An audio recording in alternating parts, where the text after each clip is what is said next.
আমি এটা কথা কৈ আছোঁ যে উচ্ছেদিত যিখিনি পৰিয়াল আছে সকলোকে মানে যথোপযুক্ত ক্ষতিপূৰণৰ পুনৰ সংস্থাপন দিব লাগে। ইতিমধ্যে তেওঁলোকে ক্ষতিপূৰণ কিছু পৰিয়ালক দিছে, কিন্তু আমাৰ মূল বিষয়টো আছিলে মাটিৰ বিনিময়ত মাটি। আমাৰ থলুৱা লোকসকলক তেওঁলোকে বাছি বাছি উচ্ছেদ কৰিলে।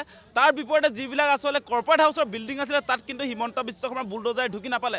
হিমন্ত বিশ্ব শৰ্মাই যাক মোগল বুলি কয়, সেই বদৰুদ্দিন আজমলৰ বিল্ডিং আজি অক্ষত অৱস্থাত আছে। পৃথিৱী গ্ৰীণছ নামৰ দুটা ডাঙৰ ডাঙৰ প্ৰকাণ্ড অট্টালিকা।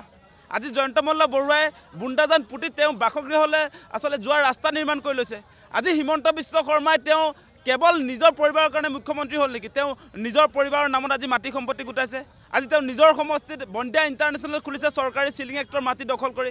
আজি কলিয়াবৰত তেওঁ 106 বিঘা মাটি লৈছে আৰু নিজৰ পৰিবাৰকে মাটি দিবৰ কাৰণে তেওঁ মুখ্যমন্ত্ৰী হ'ল নেকি? সেই প্ৰশ্ন আমি উত্থাপন কৰিছোঁ। আজি থলুৱা লোকক মাটিৰ অধিকাৰ দিয়াৰ কথা আছিলে, আজি তেওঁৰ সেই কথা ক'ত গ'ল? আজি থলুৱা লোকসকলে আজি 2 বছৰ ধৰি কিয় আচলতে প্ৰতিবাদত বহি থাকিবলগীয়া হৈছে? আজি থলুৱা লোক আচলতে হিমন্ত বিশ্ব শৰ্মাৰ দিনত নিৰাপদ নহয়। আমাৰ থলুৱা খিলঞ্জীয়াসকলক বেঘৰ কৰি দিলে। সুখে শান্তিৰে বসবাস কৰি আছিলে আমাৰ লোকসকলে, তেওঁলোকক আচলতে ৰাস্তালৈ লৈ আহিলে। এনেকুৱা মুখ্যমন্ত্ৰী আমি কেতিয়াও দেখা নাই। আৰু তেওঁৰ যি প্ৰতিশ্ৰুতি আছিলে সেয়া পূৰণ কৰা নাই। উচ্ছেদ হোৱাৰ পাছত তেওঁ ঘোষণা কৰিছিলে যে উচ্ছেদিত প্ৰতিটো পৰিয়ালক তেওঁ আচলতে পুনৰ সংস্থাপন দিব, প্ৰয়োজন হ'লে ফ্লেট দিম বুলি ঘোষণা কৰি দিছিলে। সেই ফ্লেট ক'ত? সেই প্ৰশ্ন আমি হিমন্ত বিশ্ব শৰ্মাক উত্থাপন কৰিছোঁ। আপুনি যে ফ্লেট দিম বুলি কৈছিলে, আপুনি ক'ত আমাৰ থলুৱা পৰিয়ালৰ কাৰণে ফ্লেট বনাইছে? আপুনি ভূমিহীন পৰিয়ালক মাটি দিম বুলি প্ৰতিশ্ৰুতি দিছিলে উচ্ছেদ কৰাৰ সময়ত, সেই প্ৰতিশ্ৰুতি আপোনাৰ ক'ত গ'ল? আমি কেতিয়াও নামানো, সেই কথা কৈ দিছোঁ। আপুনি আমাৰ মাটি ভেটি ঘূৰাই দিব লাগে। যদি আপুনি পুনৰ সংস্থাপন দিব নোৱাৰে, তেতিয়াহ'লে আমাক য'ত উচ্ছেদ কৰা হৈছে তাতে আচলতে পুনৰ সংস্থাপন দিব লাগে।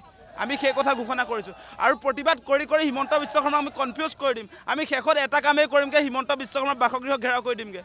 আমাৰ কথা বতৰা চলি আছে।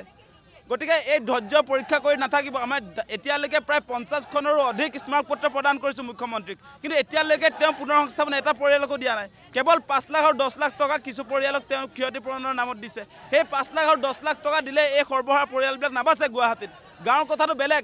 গুৱাহাটীৰ নিচিনা চহৰত 5 লাখ আৰু 10 লাখ টকা দিলেও আচলতে ইয়াত মাটি এটুকুৰালৈ মানুহে পুনৰ ঘৰ বনাব নোৱাৰে।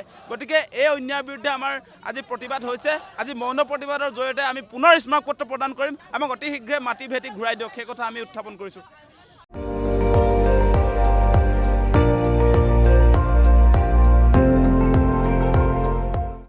আপুনি চাই আছে ND24, সৰ্বশ্ৰেষ্ঠ নহয় সৰ্বোত্তমৰ দৌৰত।